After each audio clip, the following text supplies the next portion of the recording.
ആരും പ്രതികരിക്കുന്നില്ലല്ലോ. അപ്പോഴാണ് അല്ലാഹുവിന്റെ റസൂലിനോട് ഉമ്മു സലമ റളിയല്ലാഹു അൻഹ പറയുന്നത്, അല്ലാഹുവിന്റെ റസൂലേ, നിങ്ങളങ്ങ് ചെയ്തോളൂ, അങ്ങ് പൊക്കോളൂ. അല്ലാഹു റബ്ബുൽ ഇസ്സത്തിന്റെ പരിശുദ്ധ തീരുമാനപ്രകാരം അങ്ങ് പോകുമ്പോൾ അങ്ങയുടെ കൂടെ ആളുകൾ വരും.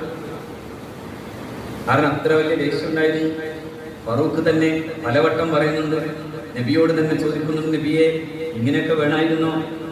അങ്ങ് ഇത്രമേൽ ദൈന്യതയോടെ നിൽക്കണമായിരുന്നോ? അപ്പോ അല്ലാഹുവിന്റെ റസൂൽ തന്നെ തിരിച്ചു പറയുന്നുണ്ട്, യാ ഉമർ ഇന്നി റസൂലുള്ളാഹ്, ഞാൻ അല്ലാഹുവിന്റെ റസൂലാണ്. ലൻ യുളയ്യിഅനില്ല, അല്ലാഹു എന്നെ കൈവിടില്ല, എന്റെ റബ്ബ് എന്നെ വിടില്ല. അതുകൊണ്ട് ഉമറേ, ഞാനും ഇവരും തമ്മിലുണ്ടാക്കുന്ന കരാറ് അത് പാലിക്കപ്പെടേണ്ട കരാറ് തന്നെയാണ് എന്ന് പറയുന്നുണ്ട് സയ്യിദുനാ റസൂൽ സല്ലല്ലാഹു അലൈഹി വസല്ലം.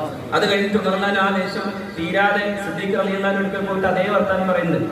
എന്തിനാ നബി ഇങ്ങനെ ഒരു പരിപാടി ചെയ്തത്? നമുക്ക് യുദ്ധം ചെയ്താൽ ജയിച്ചൂടെ? നമ്മൾ 1400 പേരില്ലേ, നമ്മൾ 313 കൊണ്ട് യുദ്ധം ചെയ്ത് ജയിച്ചവരല്ലേ? പക്ഷേ മഹാനായ ഫാറൂഖ് റളിയല്ലാഹു അൻഹുവിനോട് മഹാനായ സിദ്ദീഖ് പറഞ്ഞു, ഇന്നഹു റസൂലുള്ളാഹ്. അതാണ് സിദ്ദീഖും ഫാറൂഖും തമ്മിലുള്ള വ്യത്യാസം. ചിലപ്പോൾ സിദ്ദീഖ്, ചിലപ്പോൾ ഫാറൂഖ്. ചില സന്ദർഭങ്ങളിൽ സിദ്ദീഖിനെ ജയിക്കുന്ന ഫാറൂഖ്, ചില സന്ദർഭങ്ങളിൽ എന്നാൽ അധിക സമയവും ഫാറൂഖിനെയും ജയിക്കുന്ന സിദ്ദീഖ് റളിയല്ലാഹു തആല അൻഹു. ചിലപ്പോൾ സദക്ക കൊടുക്കാൻ വേണ്ടി റസൂലുള്ളാഹി വിളിക്കും. അപ്പോൾ ഫാറൂഖ് ഒരിക്കൽ പറഞ്ഞു, ഇന്ന് ഞാനെല്ലാം കൊണ്ടുപോയി കൊടുക്കാൻ വേണ്ടി എന്റെ വീട്ടിലെ എന്റെ സമ്പത്തിന്റെ പകുതിയും ഹബീബ് പറഞ്ഞ പ്രകാരം ചെയ്യാൻ പോവാണ്. ഇന്ന് സിദ്ദീഖ് റളിയല്ലാഹു അൻഹുവിനെ ഞാൻ ജയിച്ചിരിക്കും. അവിടെ ചെന്നത് കൊടുത്തപ്പോ അഷ്റഫുൽ ഖൽഖ് ചോദിച്ചു, എന്തെങ്കിലും ബാക്കി വെച്ചോ? അപ്പോ ഉമർ തന്നെ പറഞ്ഞു, നേരെ തുല്യം മാത്രമേ ബാക്കി വെച്ചിട്ടുള്ളൂ, പകുതി ഞാൻ എന്റെ കുടുംബത്തിന് ബാക്കി വെച്ചു, ബാക്കി മുഴുവനും ഇങ്ങോട്ട് കൊണ്ടുവന്നു. അപ്പോ ഒരുങ്ങണ്ട ഒരാൾ, അയാളിങ്ങനെ സമ്പത്തൊക്കെ കൊണ്ടുപോയി റസൂലുള്ളാഹിയുടെ അടുക്കൽ കൊണ്ടുകൊടുക്കുമ്പോ,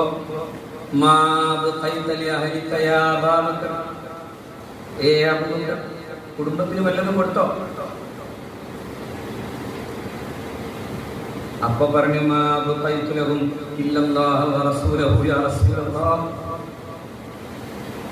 അവർക്ക് ഞാൻ ആകപ്പാടെ കൊടുത്തിട്ടുള്ളൂ അല്ലാഹുവും അവന്റെ റസൂലും.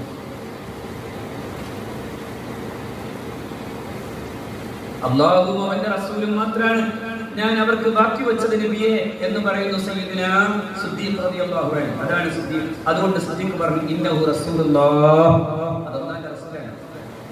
ലൻ യുളയ്യിഅഹു അല്ലാഹ്, ആ മനുഷ്യനെ അല്ലാഹു